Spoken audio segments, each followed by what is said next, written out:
I would have been out here a little bit sooner, but they gave me the wrong dressing room, and I couldn't find any place to put my stuff. And I don't know how you are, but I need a place to put my stuff. So that's what I've been doing back there, just trying to find a place for my stuff. You know how important that is. That's the whole meaning of life, isn't it? Trying to find a place for your stuff.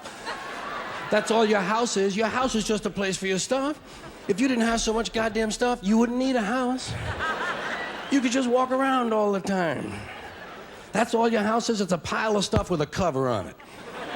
You see that when you take off in an airplane and you look down and you see everybody's got a little pile of stuff. Everybody's got their own pile of stuff.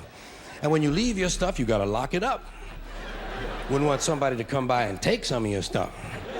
They always take the good stuff. They don't bother with that crap you're saving. Ain't nobody interested in your 4th grade arithmetic papers. They're looking for the good stuff. That's all your house is. It's a place to keep your stuff while you go out and get more stuff.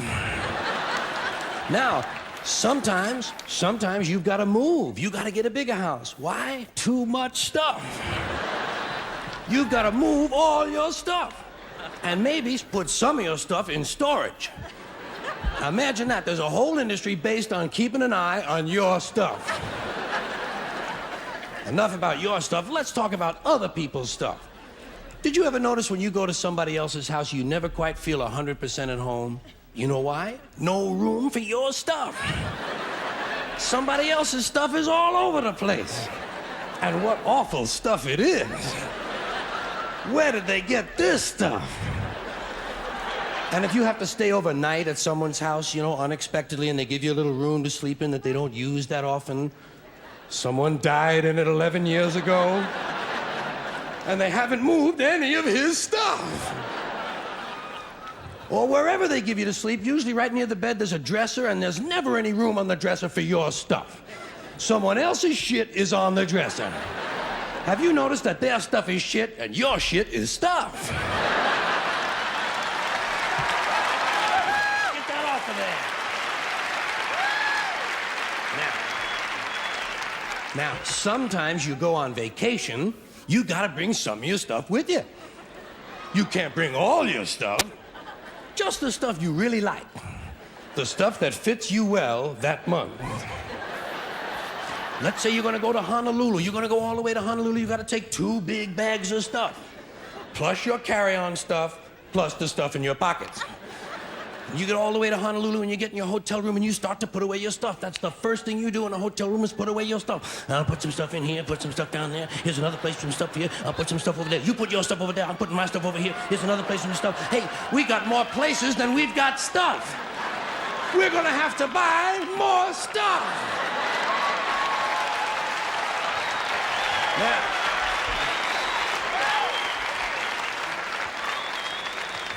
And you put all your stuff away, and you know that you're thousands of miles from home, and you don't quite feel at ease, but you know that you must be okay because you do have some of your stuff with you. And you relax in Honolulu on that basis. That's when your friend from Maui calls and says, hey, why don't you come over to Maui for the weekend? Spend a couple of nights over here.